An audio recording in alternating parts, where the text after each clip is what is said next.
PSI. Partai itu, tapi selamat datang di PSI Podcast Sejarah Indonesia.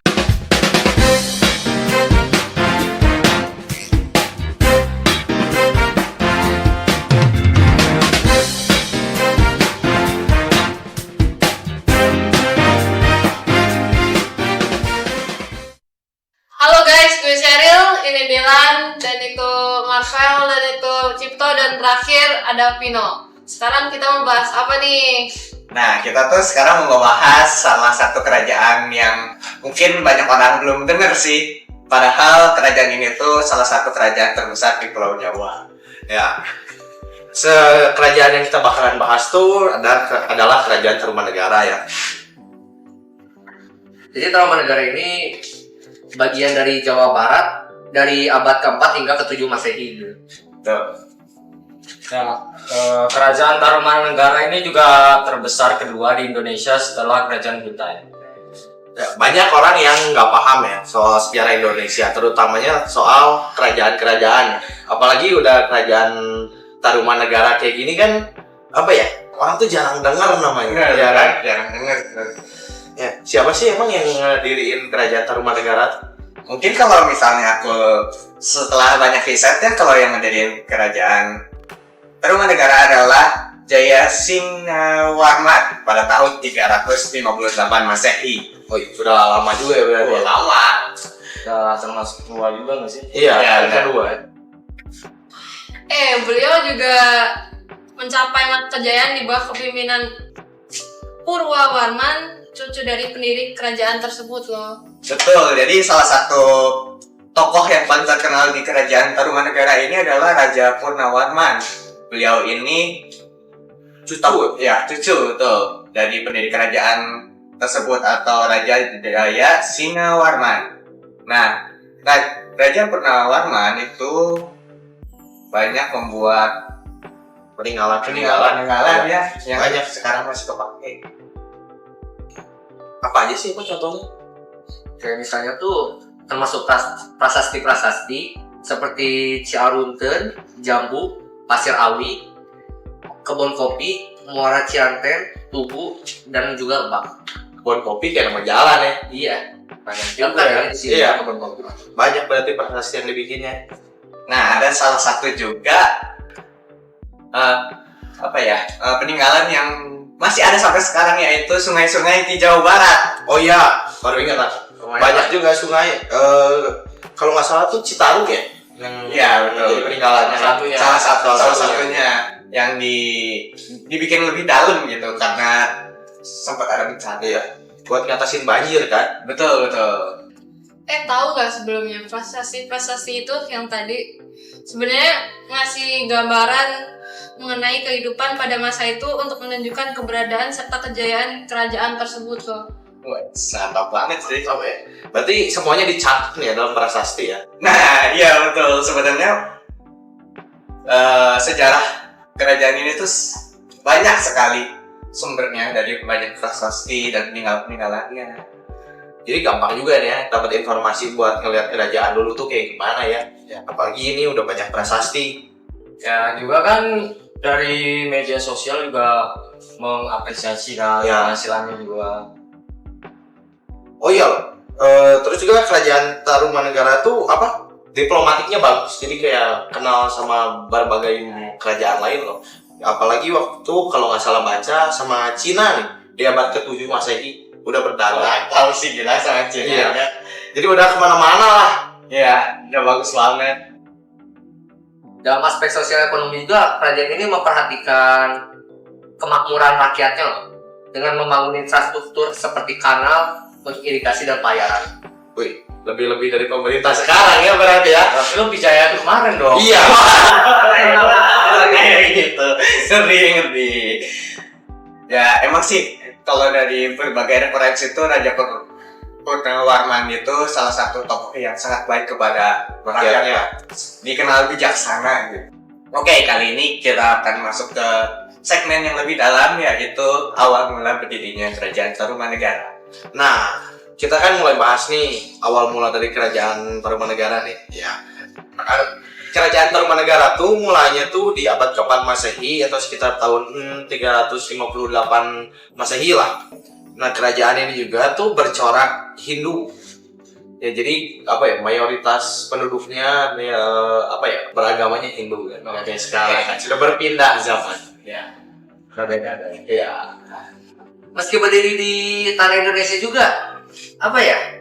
Nama negara pendiri kerajaan ini juga bukan orang asli Nusantara loh. Oh, orang luar. Iya. Wah, betul. Disebut sebagai Maharesi Jayasinghawarman atau juga dikenal dengan nama Raja Diraja Guru Jayasinghawarman merupakan seorang pendatang dari India. Wih, Iya, tahu nggak sih? Sosoknya menjadi raja dan kerajaan ini setelah sebelumnya menjadi seorang petambak. Dan setelah kembali ke profesi sebelumnya, tata raja pun diberikan kepada anaknya, Raja Dharmaya Warman. Oh, jadi keturunan ya, udah bukan dipilih kayak sekarang presiden ya berarti. Tapi kan sekarang juga ya kalau kita tahu. Tahu nggak Jayasinghawarman tuh berasal dari Salankayana, India, yang kemudian pergi ke Nusantara, tepatnya di kerajaan Salakanagara. Oh, jadi nggak langsung datang bikin kerajaan. Wah dong, keren banget kalau datang. Iya. Jayasinghawarman itu berasal dari Salankayana atau India, yang kemudian pergi ke Nusantara, tepatnya di kerajaan Salakanagara.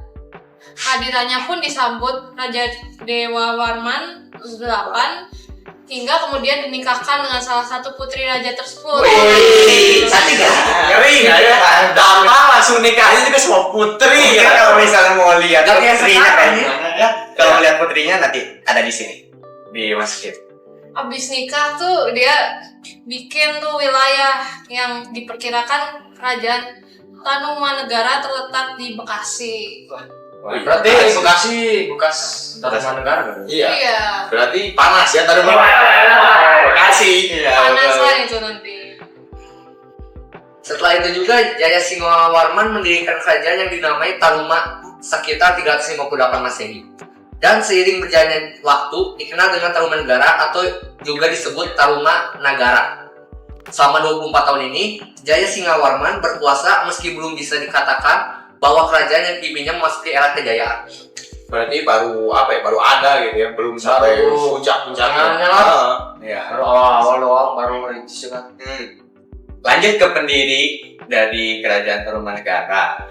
Karena kesulitan dalam mengetahui secara jelas bagaimana struktur genealogis raja-raja Tarumanegara. Dari penemuan prasasti Ciarutun yang menyebutkan nama Purnawarman yang disebut sebagai raja pertama sekaligus pendiri ibu kota kerajaan yang saat itu bernama Sundapura sesuai dengan sumber sejarah kerajaan Tarumanegara. Jadi meski banyak prasasti yang ada dan ditemuin sama arkeolog, sebenarnya masih susah loh buat nyari susunan raja-raja. Iya, soalnya kan udah lama juga ya, udah dari kapan tahun keempat Masehi. Butuh dari orang dalam juga buat tahu itu. Iya, Wah, tapi kan udah bisa iya, generasinya. generasi udah kejauhan, jadi nge-tracknya juga pasti susah ya kan. Iya kan nggak ada jejak digital juga. Iya. Nah, sekarang kita akan membahas tentang pendiri dari kerajaan Tarumanegara. Karena kesulitan dalam mengetahui secara jelas bagaimana struktur genealogis raja-raja Tarumanegara, namun dari beberapa penemuan prasasti Ciarutun yang menyebutkan nama Purwanarman yang disebut sebagai raja pertama sekaligus pendiri ibu kota kerajaan yang saat itu bernama Sundapura sesuai dengan sumber sejarah kerajaan Tarumanegara. Sementara itu, dalam naskah Sangsakerta menyebut jika Purnawarman adalah raja ketiga dari kerajaan Tarumanegara ini. Sementara pendirinya adalah Raja Diraja Guru Jayasinghawarman di sekitar 358 Masehi. Namun, penemuan naskah ini justru diragukan kebenarannya oleh para ahli. Seluruh prasasti yang ditemukan diduga merujuk dari peninggalan dari kerajaan ini. Dari prasasti yang ditemukan itu semuanya menunjukkan bahwa Purnawarman sebagai raja yang berkuasa, meskipun kerajaan ini kemungkinannya itu sudah berdiri dari tahun 400 sampai ke 600 Masehi. Karena itu Tarumanegara memiliki raja yang lebih dari satu selain Purnawarman. Tapi Purnawarman juga disebut sebagai penguasa terbesar, sebagai raja yang paling terkenal dari Tarumanegara. Menurut prasasti Tugu, disebut kekuasaan Purnawarman meliputi banyak wilayah di bagian utara Jawa Barat, Jawa bagian barat, mulai dari Banten hingga Cirebon. Purnawarman juga memerintah penggalian Sungai Candrabaga atau juga disebut dengan Kali Bekasi yang memiliki panjang sekitar 12 km dan Sungai Gomati yang menjurus ke laut.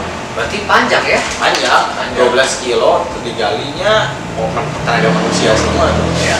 Iya, pakai teknologi belum ada kan? Iya. Kan dulu ya tenaga orang bisa dibilang kuat-kuat lah Iya, sekarang. kayak sekarang. Tapi niat mereka tuh kayak apa ya? Kayak bener-bener niat lah. Iya, nggak kayak sekarang kan orang kalau nggak ada yang ngawas malas-malasan. Iya, nggak tahu kenapa. Iya.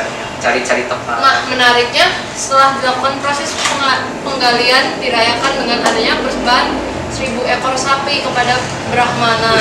Gila sih, Gila, 2 ekor loh. Kalau kita makan itu jadi berapa kampung mana? Wah, bukan kampung juga, provinsi juga bisa. Lebih ya? 1000 cowok.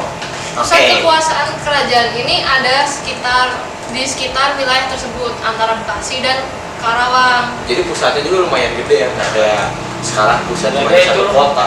lebih menyebar sehingga tetap di satu, Iya. bro. Jadi proyek-proyeknya juga kelihatan.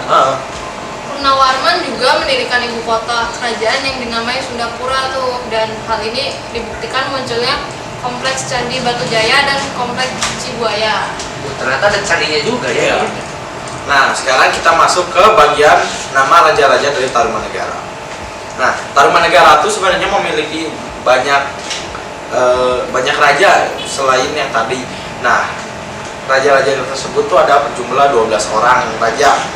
Salah satu ya, nama-nama dari raja tersebut adalah yang pertama Jayasingawarman, Yang kedua, Dharmayawarman. Yang ketiga Purnawarman. Yang ketiga Wisnuwarman. Yang keempat Wisnuwarman. Yang kelima Indrawarman. Yang keenam Candrawarman, yang ketujuh Suryawarman, yang ke-8 Kertawarman, yang ke-9 Sudawarman, Yang ke-10 Hariwangsawarman. Yang ke-11 Nagajayawarman. Yang ke-12 Linggawarman. Nah, nama Lingga tuh kayak kenal ya, siapa ya? Nggak usah disebut dong, karena Ya, ya, tapi kan- orang juga tahu sih. Iya, Iya, raja. Raja, bukan ratu ya. Ya. Oke, kita lanjut ke letak dari Kerajaan Tarumanegara. Nah, letaknya tuh apa ya? Kurang lebihnya sebagian besarnya tuh di tanah Jawa, di Pulau Jawa. Sesuai dengan isi prasasti Tugu yang menyebutkan kekuasaan kerajaan ini itu dipegang sama Purnawarman membentang dari Banten hingga Cirebon. Berarti lumayan gede ya. Lumayan, gede banget, bukan lumayan lagi. Udah bener-bener Nah, beberapa pusat lokasi kekuasaannya juga tuh ada meliputi Candrabaga, Citarum, Ciliwung, Candrabaga, Citarum, Ciliwung, dan Cisadai.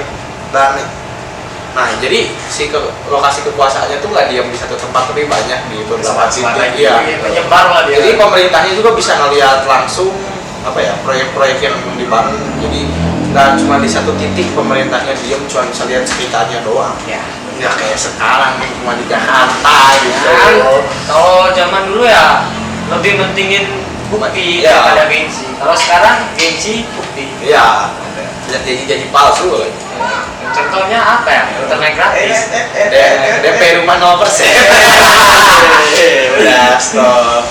Oke, pada pembahasan jadi kemana-mana, kita langsung lanjut ke masa kejayaan Kerajaan Tarumanegara. Nah, kerajaan Tarumanegara itu memiliki puncak kekuasaan. Jadi dia tuh menjadi bagian paling besarnya lah di masa kerajaan Tarumanegara tuh pada era Raja Purnawarman. Itu sosok raja yang emang dikenal cerdas sama berwibawa sama masyarakatnya. Mungkin itu kenapa jadi orang-orang mau kerja sama dia Iya. buat bikin sungai. Ya, Hal yang paling berkembang dari Kerajaan Tarumanegara itu adalah kondisi ekonomi yang sangat maju dan sangat besar, saking pandainya Purnawarman dalam memimpin. Selain itu, Kerajaan Tarumanegara di era Taruman juga sukses dalam penanganan banjir yang kerap kali menerjang wilayah mereka, seperti penggalian sungai. Nah, ya tadi lagi kan balik ke sungai. Berarti emang orang zaman dulu ini apa pintar gitu. Iya. Jadi kayak banjir langsung cari solusi, nggak banjir cuman di depan media. Pemimpinnya juga ya bisa cerdas, Iya. pintar, langsung cari solusi. Iya, nggak kayak War-war di sekarang media. gitu ya. Nunggu viral dulu. Nunggu viral nanti masyarakat komplain baru datang ikutan. Mau tahu nggak menggali kali Chandrabaga yang merupakan cikal bakal Sungai Citarum dan membuat air mengalir ke laut. Kemudian membuat kali sepanjang 11 km loh. Nah, ini baik lagi yang tadi ya Tadi saya ternyata waktunya 21 hari. iya, kadang-kadang tuh waktu bikin sungainya tuh cuma 21 hari. Emang gila sih Benar-benar konsisten Iya. banget. Ya. Dalam waktu 21 hari, nggak nyampe sebulan. Nggak nyampe sebulan, beres. 11 sampai 12 km loh. Enggak kebun, enggak sistem kebun semalam. Bukan semalam, sebulan. Nggak sampai sebulan sih 21 hari. Iya, kayak yang sekarang cuma gali gorong-gorong aja 2 bulan, setahun buat anggaran. Iya. Fun fact-nya ada loh itu. Menggali itu yang tadi kali ada di salah satu peninggalan penting mereka. Itu Prasasti Tugu tuh. Nah, ya. Itu jadi salah satu bukti dari emang mereka yang Ya. gali gitu ya. Mungkin kita bisa lanjut ke masa keruntuhannya. Ya. keruntuhan kerajaan ini diperkirakan terjadi di pertengahan abad ke-7 Masehi. Selama 3 abad, kerajaan ini berdiri hingga mengalami masa kejayaan, namun hingga pada akhirnya hancur tak tersisa. Ya, tetap sih ya, maksudnya masa kuat-kuatnya kerajaan pasti Pasti ada ujungnya juga. ada masanya. Ya. Masa udah harus sudahan. Ya, pasti ya. Ya sedih juga ya dengar kalau masa-masa runtuh. Ya, Udah ngebahas ke situ sih. sudah. Ya, Padahal kan kita Sudah. lihat dari ekonominya sukses banget sukses kan, ya. Proyek-proyeknya juga banyak yang kerjain bagus kan. Nah, mungkin Tapi karena kok itu bisa hancur sih? ini dia yang kita mau bahas. Aduh, Nah, ada 2 penyebab nih. Penyebab yang pertama itu gara-gara adanya serangan dari kerajaan Sriwijaya. Emang dari dulu kalau serangannya. Kalau serangan udah nggak bisa pasti. dibahas. Nah, yang kedua, Yang kedua tuh ada pecahnya Tarumanegara, itu pecah. Nah, ayo kita bahas dulu dari yang serangan Sriwijaya.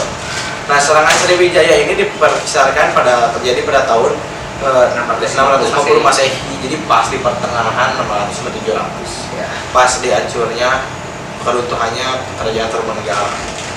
Nah, kita tuh bisa lihat ini dari prasasti Kota Kapur yang menyebutkan Dapunta yang Sri Jaya Nasa melancarkan serangan terhadap bumi Jawa. Hal itu dikarenakan kerajaan tersebut tidak mau tunduk ya sama Sriwijaya. Jadi kerajaan Tarumanegara tuh pengen tetap berdiri mandiri, tapi gara-gara Sriwijayanya nyerang, gara-gara mau tunduk, jadi dipaksa. Oke, sekarang kita mau bahas yang kedua, yaitu Tarumanegara menjadi pecah. Ya, betul. Runtuhnya Tarumanegara. Ya, tapi yang kedua, Ya. kan tadi yang pertama udah serangan kerajaan Sriwijaya. Yang kedua itu pecahnya Tarumanegara menjadi Sunda dan Galuh. Diambil dari naskah Wangsakerta, meski kebenarannya sempat diragukan oleh masyarakat, disebutkan bahwa Linggawarman yang berkuasa di tahun 666 disebutkan baik memberi amanat kepada rakyat kecil di daerah untuk mewakilinya. Kekuasaan dari kerajaan-kerajaan itu meningkat signifikan. Nah, Galuh yang berada di dekat wilayah Cirebon itu memilih untuk berpisah dari Tarumanegara. Sementara penerus Linggawarman justru lebih memilih mengubah nama kerajaannya menjadi Sunda. Berakhirnya kerajaan Tarumanegara ditandai dengan kemunculan 2 kerajaan ini, Galuh dan Sunda, kemudian menjadi kerajaan terbesar di Jawa Barat pada masanya. nah Berarti mereka sebenarnya itu nggak terlalu pecah-pecah banget. iya cuma jadi 2 aja. Iya. Sama sebenarnya Tarumanegara tuh cuma ganti nama ya Iya. sebenarnya. Soalnya ini kan disebutkan Sunda itu dipimpinnya juga sama penerus Linggawarman. Ya, berarti anaknya. Berarti anaknya, jinannya anaknya. Nah, sekarang kita masuk ke peninggalan-peninggalan dari kerajaan Tarumanegara. Nah, contoh-contohnya itu ada prasasti Candi Semaca. Nah, mari kita bahas yang prasastinya dulu. Yang pertama itu ada Ciaruten yang berisi tapak kaki Punawarman dengan pembukaan yang menyebutkan bahwa wilayah yang mencakup Sungai Cisadane dan Ciabutet. Jadi kan apa ya, maksudnya tuh di prasasti ini berarti dijelasin juga kan apa segimana gedenya itu tuh kerajaan Tarumanegara. Jejak-jejak gitu. Iya. Yang kedua itu ada Prasasti Tugu yang berisi mengenai proses penggalian sungai Candrabaga dan Gumati guna mengatasi banjir. Nah berarti ini bisa kita bahas lagi kayak yang tadi apa ya, berarti emang ada buktinya selain bukti nyata ada sungai tersebut, ada juga prasasti yang ditulis buat apa ya, mengenang masa pembuatannya berarti kan ya. Iya, betul. Nah, yang ketiga itu ada prasasti Jambu. Nah, prasasti ini isinya pujian terhadap Purnawan yang bahkan sampai disamakan dengan Dewa Indra. Nah, dia itu mendapatkan pujian yang layak dari rakyat-rakyatnya karena dia memiliki kepemimpinan yang cerdas dan cepat tanggap. Ya, kayak yang tadi itu sungai banjir langsung dibuat kan. Cuma 21 hari lagi buatnya. Iya, Itu itu yang yang gila sebulan. sih. Iya. Yang keempat ada prasasti Kelapa Gajah, yang kelima prasasti Cidalia, yang ke enam prasasti Kebun Kopi. Nah, mari seperti itu masih ada candi itu yang belum kita bahas. Ya. Nah, candi. Nah, candi di sini ada dua nih, ada situs Batu Jaya dan situs Cibuaya. Kalau Batu Jaya merupakan kompleks percandian yang ditemukan di Karawang dan bertempat di tepi Sungai Citarum. Kompleks percandian ini bisa dikatakan besar sih, dengan berisi 13 artefak tuh.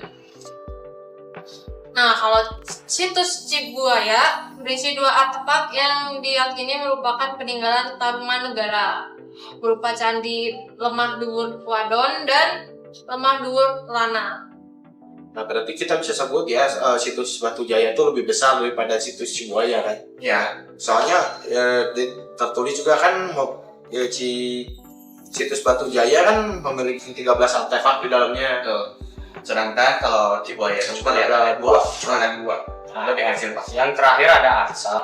Banyak sekali arca yang ditemukan di bekas wilayah kekuasaan Tarumanegara dan diyakini sebagai peninggalan kerajaan tersebut. Khususnya di lokasi yang berdekatan dengan candi yang disebut di atas, terdapat 3 buah arca, yakni Wisnu, Siwa yang berada di Tanjung Barat, dan Durga yang berada di Tanjung Ping. Nah, bisa kita simpulkan, Tarumanegara ini merupakan kerajaan Hindu. Ya, Di Ping-Pingnya juga kan sama orang India ya, asli. dari orang India asli yang datang ke Indonesia. Nah, selain itu juga kita bisa lihat dari peninggalan-peninggalan yang tadi itu arca sama candi ya, terutama 2 itu tuh. Karena disebutinnya juga bentuk arcanya dewa kan. Ya. Sama tadi yang apa memberikan 1000 sapi ya. Itu juga untuk dewa kan, sebuah apa ya, setelah membangun sungai itu memberi tanda terima kasih buat dewa. Mungkin sekian dari pembahasan Kerajaan Tarumanegara. Semoga dari podcast ini bisa memberikan ilmu yang bermanfaat bagi kita semua ya. Karena dari kisah ini sangat Menginspirasi terutamanya pemerintah sekarang. Ya, betul. Itu betul. Ya, Misalnya, bisa meniru apa ya, sifat tanggapnya. Ya, sangat jadi contoh yang ini baik. contoh yang sangat baik ya. Mungkin segitu dulu podcast hari ini dari PSI Podcast Sejarah.